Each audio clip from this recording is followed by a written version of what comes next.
Are you planning or considering a cruise aboard Royal Caribbean's Voyager of the Seas? We just sailed on this ship in January, and in this video we're going to break down the good and the bad of this Voyager class ship. I'm Travis. And I'm Nicole. Let's get wanderlost.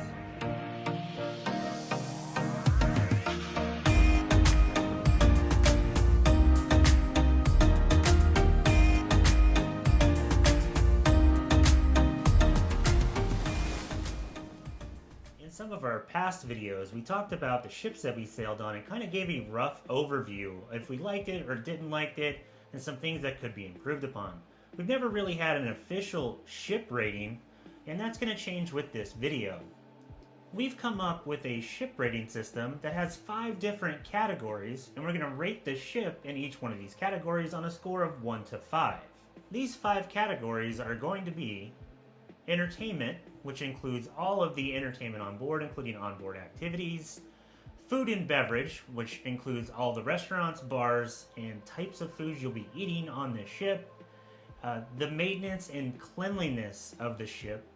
And then the ship layout and amenities, which includes the cabins and basically how the ship is set up. And then the value for your money while sailing on this particular ship. As I said, all of these categories we rated between 1 and 5, and at the very end we'll give an overall ship rating based on this, which is an average of all 5 categories. We plan to rank all of the ships that we sail on, and basically give you a rough idea of where we can think and consider each ship to place on our rankings. So in this video we're going to go over Voyager of the Seas, which is a Voyager class ship that came out in 1999. This ship has a capacity of around 4,000 passengers and is roughly 137,000 gross tons. Voyager of the Seas just went through the amplification remodel back in 2020, and it currently alternates between the Caribbean and the Mediterranean. We sailed on Voyager of the Seas in January of this year out of Galveston, Texas, and our cruise went to Cozumel, Mexico, and it was supposed to go to Costa Maya, Mexico. This was a 5-day cruise, and we had a junior suite on deck 10. We booked our cruise through cruise.com and had free gratuities and a little bit of onboard credit. That's enough about the background of the cruise we took and the ship itself. Let's get into the ratings. Our first category we're going to start with is entertainment. So entertainment is going to include everything from the cruise director and their activities on board, from trivia, game shows, things like that, to the full-on stage productions in the theaters. So Voyager of the Seas had 2 stage shows, Broadway Rhythm and Rhyme and Music and Pictures. They were both a little bit more of your old school singing and dancing shows, so they don't tend to be our favorites, but overall they were pretty good. The 2 headliners we had on this cruise were a musician and a comedian, and the comedian was actually pretty good. Ice Odyssey is the ice skating show in Studio B on Voyager of the Seas, and it was actually one of the better ice shows that we've seen so far. I would rank it probably either first or second for one of my favorites. And besides that, they have your usual mini golf, rock climbing. They had open ice a ton on this cruise, so there was always guests ice skating in Studio B. They had a lot of trivia, some good game shows. We did miss Love and Marriage. They didn't have that on this sailing, but they did have Crazy Quest, so that's always a win. Overall, we're going to give Voyager a 3 out of 5 for entertainment. The next category we're going to talk about is food and beverage. Food and beverage is going to include basically any food and beverage on the cruise. This is the main dining room, the Windjammer, all the specialty restaurants, any of the quick service restaurants that are there on board, and then all of the bars where you can get a nice drink at. I'll just go down my list of all the venues and talk about them. First up, the main dining room. We would give the main dining room kind of an average rating. The food was okay, not the greatest of the Royal Caribbean fleet. There was a few nights where I didn't eat my food and we had to go up to the Windjammer to get something for dinner. But that's about average with the new themed menu in the main dining room. It's kind of about average. Next up is the Windjammer. The Windjammer was actually pretty good aboard Voyager of the Seas. They had theme nights just like the main dining room, but they were different, like Asian night, and they had dumplings, which were really good. The Windjammer overall had a lot of variety, and I thought the food was pretty good in the Windjammer. I thought it was better than the main dining room. Cafe Promenade, which is one of the only quick service venues on board this ship, had pizza and obviously the little snacks. I would say it's below average. The pizza that we ordered from there was actually undercooked and pretty doughy. Not the greatest. Definitely not like Sereno's on some of the other ships. Voyager of the Seas only has 4 specialty restaurants. They are Giovanni's, Azumi, Chopped, and Chef's Table. I don't really consider Chef's Table a specialty restaurant because it's more of a special event type of dinner. So there's not a lot of variety if you get the specialty dining package. The food in those specialty restaurants is probably pretty good. We didn't eat in them on this cruise. We've eaten in all of those on previous cruises. I think the biggest problem with Voyager of the Seas is the lack of variety when it comes to dining options. There's no El Loco Fresh or fish and chips, portside barbecue. Basically, the only quick service restaurant besides the Windjammer in the main dining room is Cafe Promenade. And usually there wasn't very many options if the main dining room and the Windjammer were closed, and there'd be a long line at Cafe Promenade for people to get food. Voyager of the Seas could really use more options. Even an El Loco Fresh up on the top deck at the pool deck would be dramatically better than what it currently has. In terms of beverages, the bars are pretty average of what you would expect from Royal Caribbean. The only downside is they have the tavern instead of playmakers, but overall it's the same bars you're going to find on almost every single ship. No variety. Again, you're not going to find a bamboo room, no playmakers. There's nothing unique about Voyager of the Seas when it comes to the beverages. One of the downsides as well, especially if you like soda, there are no Coke Freestyle machines aboard Voyager of the Seas. So if you need a soda, you're going to have to go to a bar. This, if you have children, could be a problem because the bartenders usually aren't as attentive to children going up to them. They usually get missed over the sea of adults around them. I really wish Voyager of the Seas had those Coke Freestyle machines, even though they can be a pain to use on occasion. And one of the weirdest things is they tried to do a cupcake shop up on deck 11, and it's currently closed, and I guess they only use it for cupcake decorating, like excursions or whatever you'd like to call those. Seems like a gigantic waste of space where a quick service restaurant or another specialty dining restaurant could go. So overall, due to a lack of variety and kind of okay food, we give Voyager of the Seas a 2 out of 5 for food and beverage. Alright, so our next category is going to be maintenance and cleanliness. So Voyager of the Seas is 25 years old. It has gone through an amplification, but it is still showing its age. There are certain little things that you'll notice, where maybe some of the carpet's a little worn. It could use a little touch-up paint, some chips in like the baseboards, the furniture, things like that. Overall, the ship was very clean though. It is just starting to show its age, and some of the decor and things are dated. There's a couple of the digital like wayfinders you'll see may not function, but overall it is still in pretty good shape, and Royal Caribbean does a good job of keeping their ships in service as long as possible.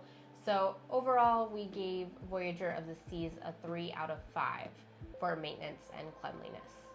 We didn't have this issue on our cruise, but during our cruise we did sail through a pretty rough storm, and so our balconies, and I know a lot of others as well, flooded, and the carpets were wet in some of the rooms and the hallways. So we have heard reports now that there may be a slight, damp, mildewy smell added to that as well. So just something to kind of think about if you're planning on booking a cruise close by. I would kind of expect that they may be starting to rip out some of that carpet. Alright, the next category is going to be ship layout and amenities.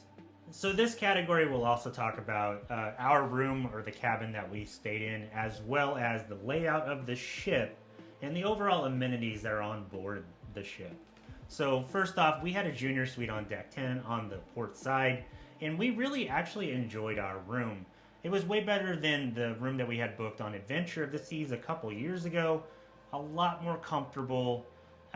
We actually spent some decent amount of time in the room and didn't have any issues at all with the comfort and overall quality of the room.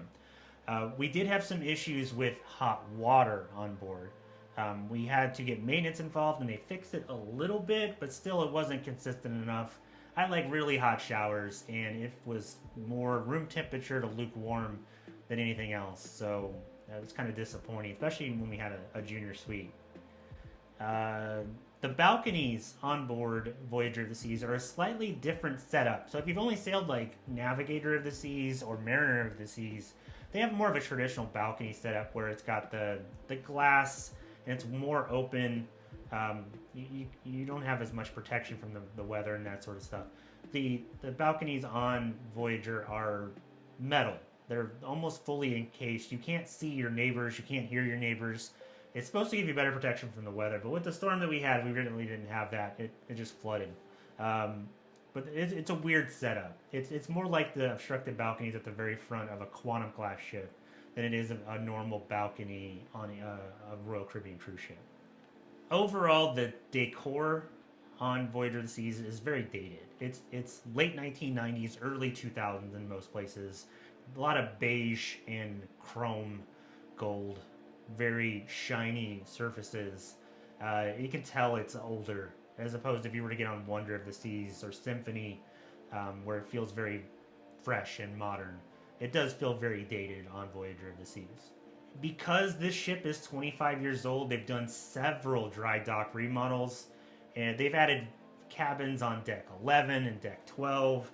They've moved things around, and it's given Voyager of the Seas a very hodgepodge type feeling where you can tell this wasn't how it was meant to be. You go up into a hallway, and there's random walls, but two hallways and going in the same direction. Or you go to deck 13 to go to the water slides, and one side is completely blocked off, so you have to go around to the other side. It's just not a very good layout, and probably not what they had in mind back in 1998, 1999 when they built this ship. It just felt very thrown together. A complete opposite of Navigator of the Seas, which had a very good flow to it, and they've done a lot of good work with their remodels. Speaking of the amplified remodel that they had in 2020, when you go on Mariner or Navigator of the Seas and then go on Voyager, you're like, what did they do here? It doesn't even feel like they even did a remodel to the ship. There's a lot of stuff they did to Navigator, like the bamboo room. That they could have done to Voyager, add playmakers, rearrange the promenade so it makes sense. I don't know why they would spend all that time, effort, and energy to make Mariner and Navigator amazing, and then kind of cheap out maybe on Voyager. It doesn't. They could have done so much more. And there's random walls in the casino that make no sense. Maybe it was for a high roller area at one time, or they were remodeling and it stopped. I don't know. But half the casino has like walls up. If you're on Navigator of the Seas, the area that normally has the card games, like that entire area is walled off with like random doors. Nobody ever used it while we were on that ship. So I'm not sure what they are. We didn't feel like asking, but I'm thinking maybe a former high roller area. The remodel in 2020 or 2018, one of the remodels recently, they added a really nice spa and gym area. It seems very fresh and clean and updated. So that is really nice on Voyager of the Seas. So if you go to the spa or if you go to the fitness center, it's going to be nice. It was one of the better ones that we've kind of walked through.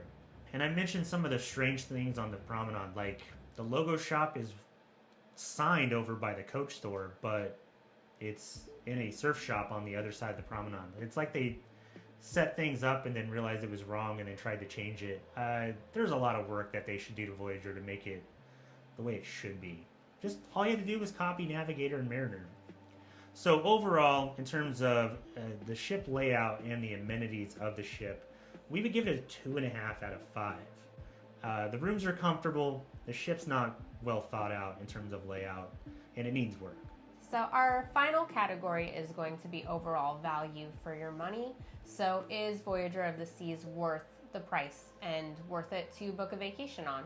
So we would say in terms of Voyager of the Seas, you can usually get that does 4 to 5 day cruises for about $1,000 total for 2 people in a balcony cabin. Overall for price, that is not a bad deal in all honesty, especially with some of their newer ships. The prices on those are pretty outrageous. So $1,000 for 2 people in a balcony is a pretty decent deal. However, if you do look at some of the Navigator or Mariner sailings, those have similar prices as well. And I would say that those offer a better experience. So if you can find those for a similar price, I would go with Mariner or Navigator. I would choose Voyager if either the itinerary or where you're leaving from Galveston, or if you're trying to do a Mediterranean cruise, if that suits you more, then go for Voyager. But otherwise, if it's going to a similar ports as Navigator or Mariner, I would probably lean towards those unless Voyager is much cheaper. Another thing to think about, and this is going to be very similar with any of the ships in these classes, is if you are upgrading to a suite, just remember that there are not the same suite perks as what you get on Oasis and Quantum class and Icon class ships. There is a suite lounge, but you are not going to get suite only dining. You're not going to get coastal kitchen. You're not going to get any of those extra perks with that suite. So just something to be aware of. Overall, we rate Voyager of the Seas a 3 out of 5 for value.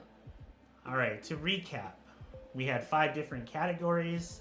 They were entertainment, food and beverage, maintenance, cleanliness, the ship layout with amenities, and then value for money. If you were to add up all of the scores that we rated Voyager of the Seas, it would come out to a 13.5 out of 25. And then you average that down, it's a 2.7 out of 5 overall score. So a 2.7 out of 5 seems like a very low score when you compare it to, like, if you're looking at Yelp and restaurants. If it was a restaurant, it was 2.7 out of 5, you probably would avoid it. But with cruise ships, I think a lot of what you would find attractive in a cruise ship is usually the itinerary and the people that you go with. We were kind of hard on Voyager. We were comparing it to cruise ships that we've been on, like Wonder of the Seas and Symphony and Harmony and Oasis and Ovation. A lot of the newer cruise ships that are out there and available to book from Royal Caribbean. So an older ship is going to struggle versus those types of ships. If this was 25 years ago and you're comparing Voyager to the other ships in the Royal Caribbean line, it would probably be close to a 5 out of 5 because Voyager of the Seas was revolutionary when it came out. It was the world's largest cruise ship, first ship with an ice skating rink, first ship with a rock climbing wall. It did a ton of stuff for the cruise industry. Now, is it a good cruise ship today in 2024? Yeah, I would still sail on Voyager again. I don't think it's a bad ship. I just think it needs a lot of work to get it back to a respectable quality of Mariner or Navigator, which are Voyager class ships as well. It needs a revamp of the promenade. It needs a little bit of cleaning up when it comes to maintenance. It needs better food options and more variety. There's some things that Royal Caribbean could do to Voyager of the Seas that make it one of the best ships in its class and one of the best smaller ships that you can book. It's just right now, in its current state, I would rank it probably pretty low on our list of Royal Caribbean ships that we've actually sailed on. It'd be down with Adventure of the Seas, near the bottom. That's not to scare you from booking it. Obviously, everybody's wants and desires with a cruise ship are a little bit different, and I don't think it's a bad ship. I just think it needs work overall. So that was our rating overall ship rating for Voyager of the Seas. Do you agree with our rating? Or do you think that we're crazy? Leave your comments in the comment section below. If you have any questions about the other cruises or any of our other trips that we've been on, also leave that in the comment section below. I'm always looking for a break from work, and I love talking about cruises and travel, so it gives me something to do. And always remember to like and subscribe. It really helps out the channel more than you know.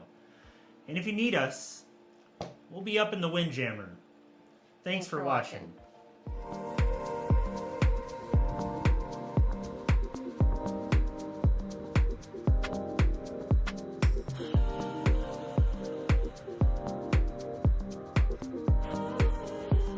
Amenities are where clownfish live. You're stupid. It's a Must be anemone. Anemone. Now I'm saying anemone is not anemone. Amenity. The amenity.